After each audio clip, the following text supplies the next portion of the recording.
Veja o que Deus tem a te dizer nesse momento. Talvez você precise ouvir isso.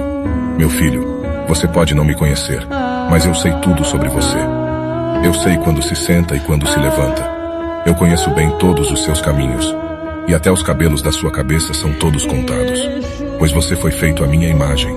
Em mim você vive, se move e tem existido, pois você é a minha descendência.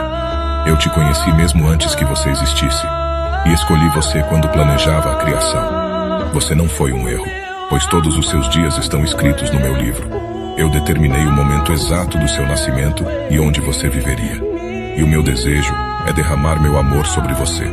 Simplesmente porque você é meu filho e eu sou o seu pai. Cada bom presente que você recebe vem da minha mão, porque eu te amo com amor eterno. Venha para a minha morada e eu vou fazer a maior festa que o céu já viu. Com amor, seu pai, Deus Todo-Poderoso.